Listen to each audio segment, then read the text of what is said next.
ഇങ്ങനെ ഒരു ശരാശരി ഒരു പേരൻസ് വളർത്തുന്ന ഈ പറഞ്ഞ പോലെ ഒരു കൺസർവേറ്റീവ് ഫാമിലിയിൽ ജനിച്ച് വളർന്ന കുട്ടിക്ക് ഒരു ഗോൾ ഉണ്ടാവുമല്ലോ. നമ്മളൊരു 5ാം ക്ലാസ്സിലും 10ാം ക്ലാസ്സിലൊക്കെ ആകുമ്പോഴത്തേക്കും ഞാൻ വളർന്ന ഇത് ചെയ്യും അത് ചെയ്യും. എന്തായിരുന്നു നൂറയുടെ പ്ലാൻ? എനിക്ക് എൻ്റെ പ്ലാൻസ് എന്ന് വെച്ചാൽ എനിക്ക് സത്യം പറയുകയാണെങ്കിലും ഭയങ്കര റെസ്ട്രിക്ഷൻസ് ആയിരുന്നു പാരൻസിൻ്റെ സൈഡിൽ നിന്ന്.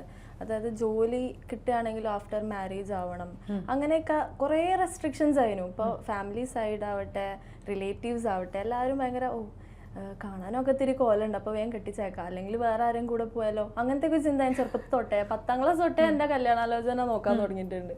അപ്പോൾ അങ്ങനത്തെ ഒരു സംഭവം. അപ്പോൾ എനിക്ക് എൻ്റെ ഉള്ളിലുണ്ടായിരുന്നു എന്തെങ്കിലും ലൈക്ക് എനിക്ക് ഇൻഡിപെൻഡൻ്റ് ആവണം, എൻ്റെ സ്വന്തം കാലിൽ നിൽക്കണം, എനിക്ക് വേറെ ആരെയും എന്താ പറയുക ഒരു താങ്ങോ തണലായിട്ട് എനിക്ക് വേണ്ട, എനിക്ക് എൻ്റെ സ്വന്തം പൈസ വെച്ചിട്ട് എനിക്ക് ജീവിക്കണം എന്നുള്ള ഒരു ഇതുണ്ടായിരുന്നു എൻ്റെ മനസ്സിൽ.